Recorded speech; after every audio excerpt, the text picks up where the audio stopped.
Justice. Justice is important to have a functioning society. Napakahalaga ng katarungan, ng hustisya, para maging maayos ang lipunan. There is progress, there is prosperity where there is justice. Justice is also central in the advocacies of Jesus because it is in the Father's character to be fair and to be balanced. Yan ay mariin na itinuturo, ipinapamuhay ng Panginoong Hesus ang pagiging balanse, ang pagiging makatarungan, dahil yan ay katangian ng kanyang Ama, ng ating kataas-taasang Diyos. Isaiah 61 verse 8, the Lord says, I love justice. Ang linaw-linaw. Sabi ng Panginoon, I love justice. And I hate oppression. I hate crime. Paano ba natin uunawain ang katarungan? How should we understand God's justice? Kung ito ay hinihingi, kung ito ay hinahanap ng ating kataas-taasang Diyos, makikita ba natin siya? Can we still see the justice of God? At paano ba natin siya makikita at mararanasan? Mga kapatid, lalo't higit sa mga panahon ngayon, maaasahan pa ba natin na maranasan ang hustisya ng Diyos? Hanapin natin ang liwanag at pag-asa higit sa lahat. Sa ating shared reflection na pinamagatan nating Justice in Jesus' name. Justice as a concept and a practice is defined by the life and teachings of Jesus. Mas mauunawaan natin ang hustisya pagka tinignan natin ang ating Panginoong Hesus. Pag inaral natin yung kanyang halimbawa, yung kanyang mga ginagawa, mas mauunawaan natin ang talagang malalim na ibig sabihin ng justice. And you know, justice can be seen in the ministry of Jesus. Jesus' ministry of rest, freedom, and love is set against the backdrop of injustice by those in power and their neglect of the people during His time. Kapag pinag-uusapan natin ngayon sa panahon natin yung ministry ng Panginoong Hesus tungkol sa kapahingahan, tungkol sa kalayaan, tungkol sa pag-ibig, lahat ng yan actually, nung panahon niya, tinatalakay niya yung mga bagay na yan, na ang setting, ang konteksto ng panahon niya ay kawalan ng katarungan, kawalan ng balanse sa lipunan. There is injustice during His time.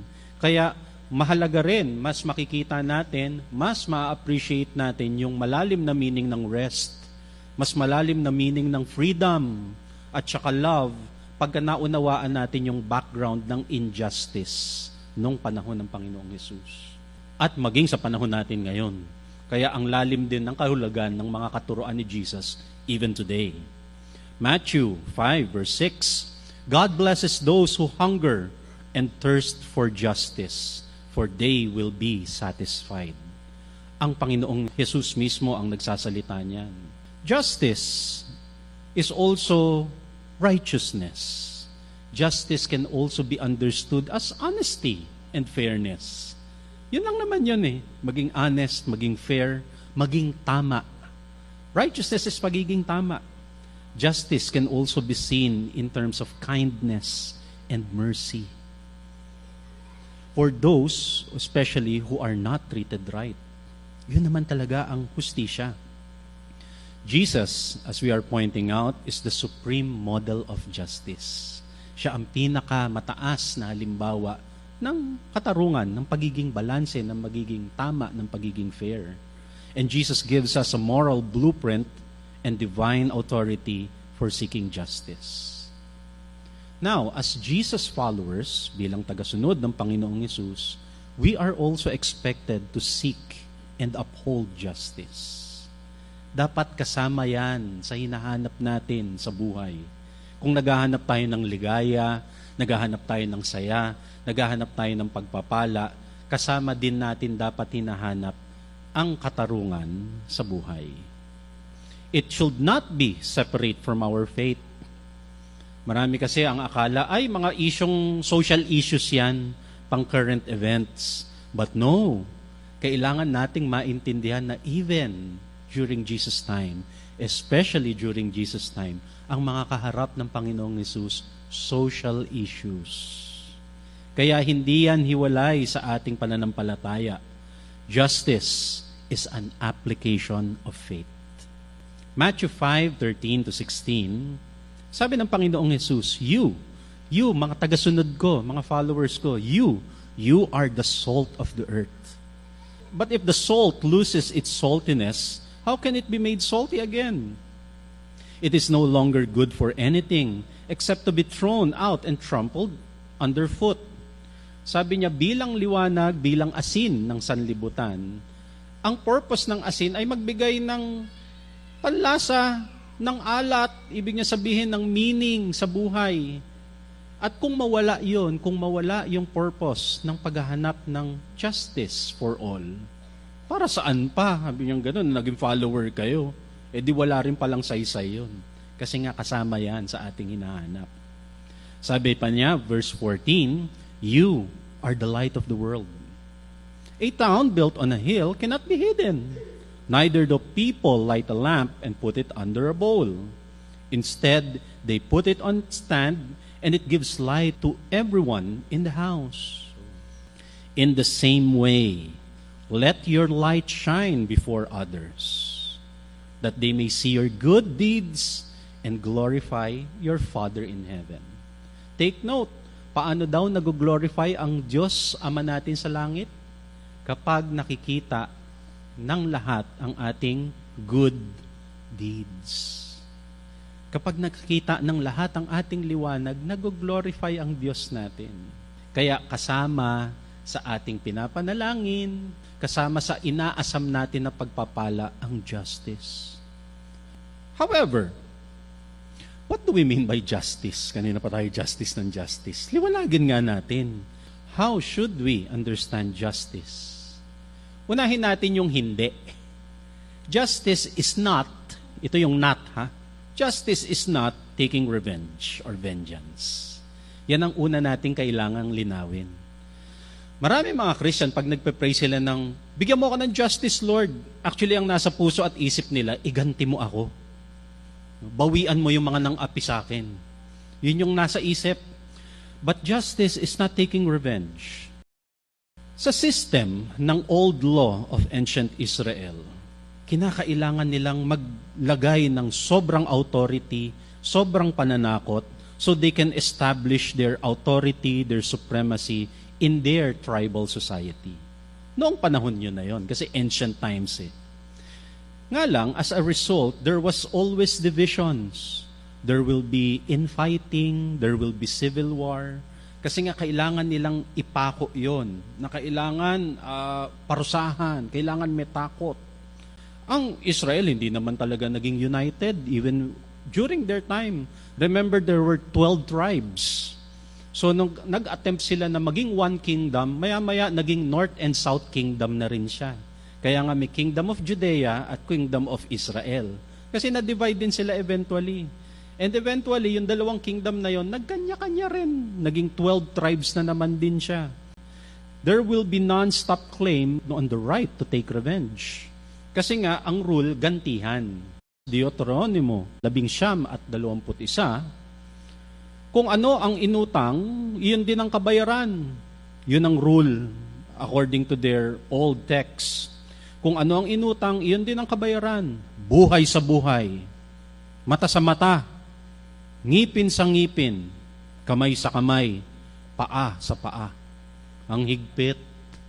And as I have already elaborated, yung ganyang klaseng system, yung ganyang klaseng ruling, wala naman talaga nasusolve. Matter of fact, nilabanan ng Panginoong Hesus ang mapaghiganting pananaw. Jesus taught the way towards true justice.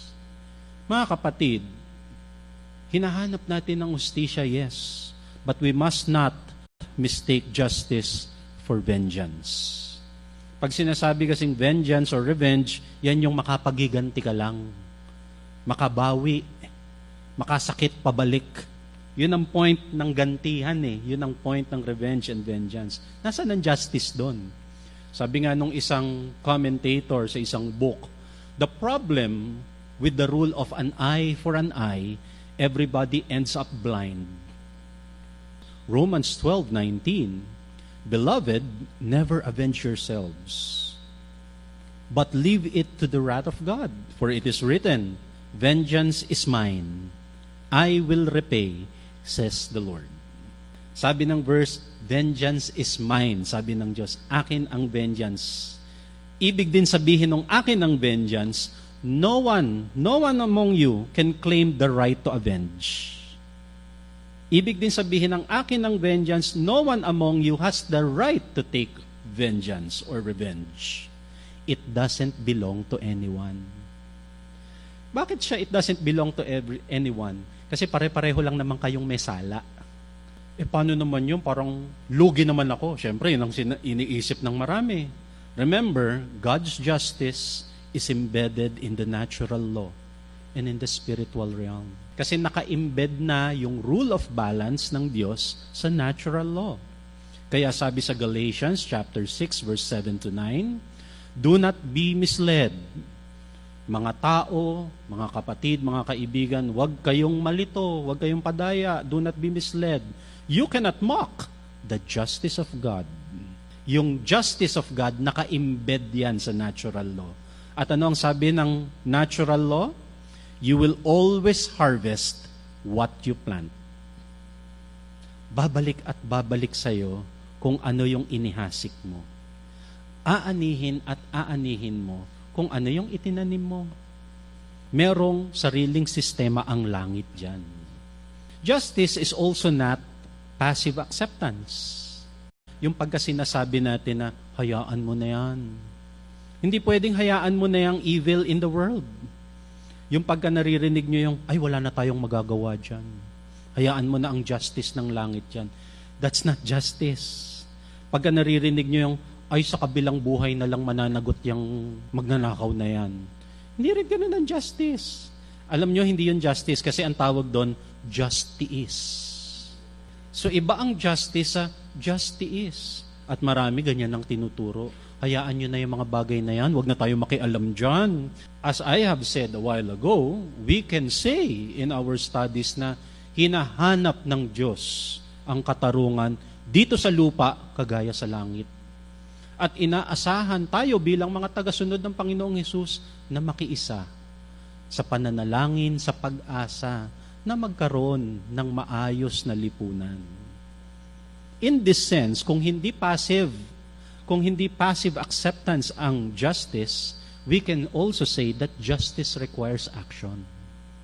Justice requires action. Ignoring what is wrong will not make it disappear. Kailangan itama. Pag may mali, hindi yan mawawala ng hindi mo na lang papansinin, hindi ko na lang papansinin, baka umayos din. Hindi siya matatama. Kaya marami kahit yung mga babae hindi nag-LRT kasi hinihipu-hipuan sila doon, hindi umuimik. So hindi siya titigil, promise. Hanggat di mo kino-call out na, hoy mama, yung kanina pa yung kanang boobs ko yung chinachansingan mo, ngayon nakakakaliwa ka na. Hanggat di mo kino-call out ng gano'n, ano mangyayari? Anong inaasahan niyo? Ignoring evil will not fix the situation. At lalo't higit, mga kapatid, tayo na sumusunod sa Panginoong Hesus, kailangan matalas ang mata natin sa mga kamalian. Sabi ng Proverbs, when a good person gives in to the wicked, it's like dumping garbage in a stream of clear water. Justice is resisting wrongdoing. Ang mali ay mali. It is also standing against oppression to set things right. Romans 12:21, don't let evil conquer you, but conquer evil by doing good. And yes, ngayon palang ipagdidiinan ko na to, evil can be conquered by doing good. Mananaig lagi ang kabutihan at liwanag ng Diyos. Anumang dilim at kamalian yan. Good will always win against evil. Also, do not add further to the wrongdoing. Iba yung hindi mo pinapalagpas yung mali, iba rin yung wag ka nang dumagdag sa mga mali. 1 Peter 3:9, do not repay evil with evil, or insult with insult. Huwag ka nang magdagdag sa mali. On the contrary, repay evil with blessing. Because to this you were called so that you may inherit a blessing. Ay, mali na nga siya, ibe-bless ko pa siya. Hindi yun ang ibig sabihin ng verse. Ang ibig sabihin ng verse, huwag ka nang makidagdag dun sa mali na ginagawa niya by doing another wrong, instead bigyan mo siya ng liwanag. Nang sa gayon, itigil niya yung kamalian na ginagawa niya. Yun ang blessing sa kanya, yung tumigil siya. Justice in Jesus' name is about restoring right relationships based on equality and equitability. Maging tama ang mga relasyon ng tao. Yun ang goal ng justice. Maging tama kasi kung pantay-pantay at makatao ang pagtingin natin sa isa't isa, bakit kailangan may minamaltrato? Kung talagang pantay at makatao ang pagtingin sa kapwa ng bawat isa, bakit kailangan dayain ang kapwa-tao? Bakit kailangan silang lamangan? Kung tama ang relasyon, tama ang pagtanaw natin sa isa't isa, merong equality, pagkakapantay-pantay, at equitability. Micah 6:8, the Lord God has told us what is right and what He demands. See that justice is done. Let mercy be your first concern and humbly obey your God.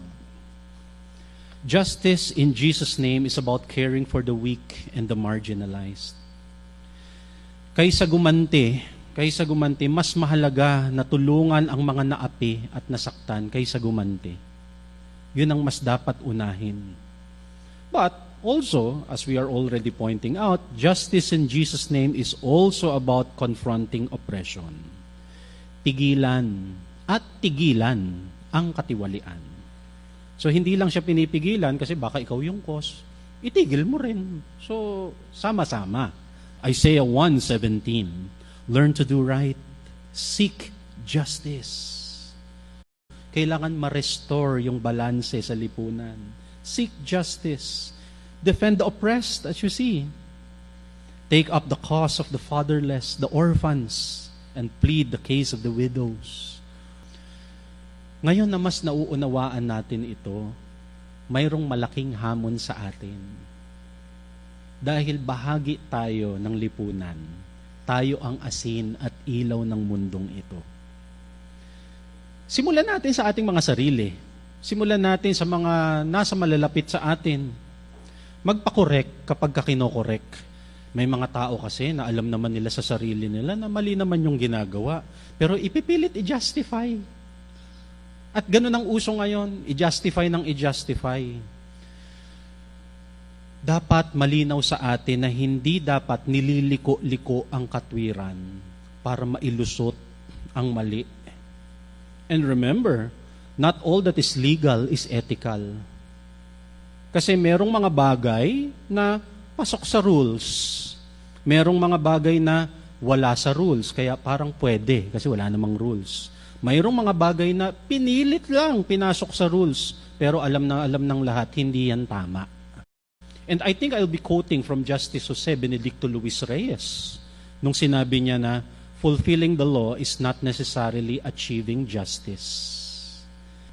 Proverbs 29 verse 1, some people refuse to bend when someone corrects them. Eventually, they will break. And there will be no one to repair their damage.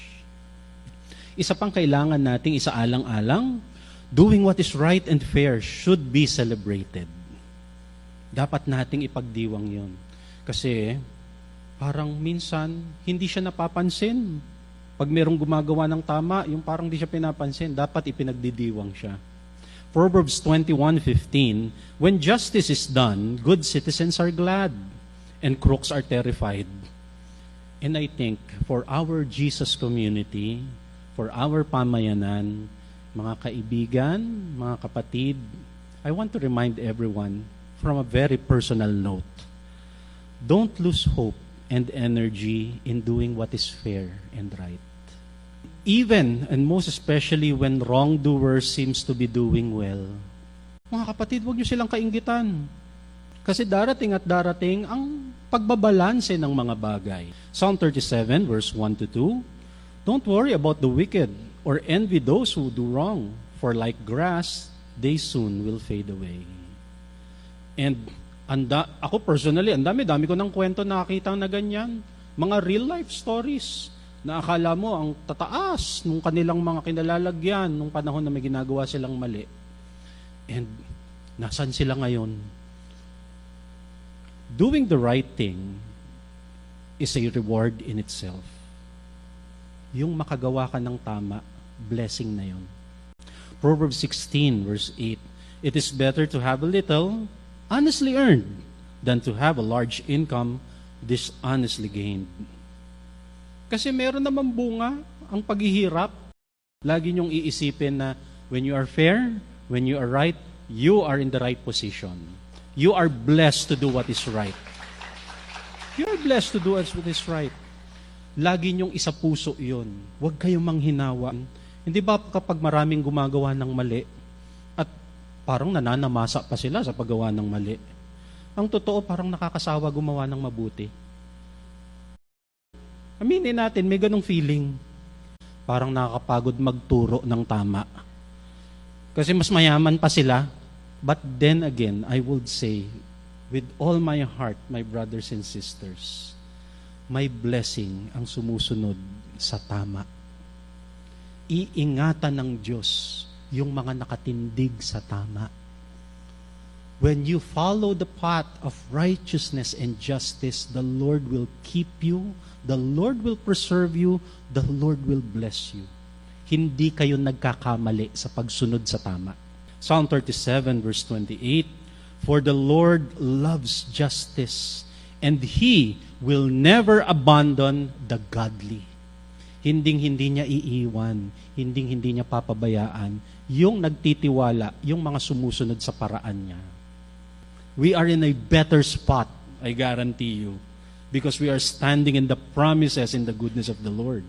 1 Corinthians 15:58, therefore, my beloved brothers and sisters, be steadfast, be immovable. Huwag kayong patitinag. Always abound in the work of the Lord. Tuloy nyo yan. Tuloy nyo yung paggawa, pagsunod sa mga gawain ng Panginoon. Knowing that the Lord, or that in the Lord, your labor is not in vain. Justice is not separate from faith. It is not. As followers of Jesus, doon tayo sa tama, doon tayo sa patas, doon tayo sa mabuti. Ito ang kalooban ng kataas-taasang Diyos. Psalm 106 verse 3, blessed are those who act justly, who always do what is right. Huwag kayong panghinaan ng loob. Lalo ngayon, sa panahon na parang nadidiliman na tayo sa dami ng mga nagaganap na kasamaan, sa mga panahon na parang hindi na tumigil ang mga usapin ng katiwalian, at parang nakakalito na. Nakakalito na yung bukas na pagtanggap sa mga mali at mga pandaraya. Nakakalito na. Mga kapatid, maaasahan pa rin natin ang katarungan mula sa Diyos. Galatians 6:9, let us not become weary in doing good, for at the proper time we will reap the harvest. We will, assurance yon. Darating ang tamang time, we will reap a harvest. Just don't give up. The righteousness of the Lord will always prevail. The Lord will keep those who follow Him safe and blessed. Let us all together stand in faith, stand in truth, stand on fairness and justice. In Jesus' name.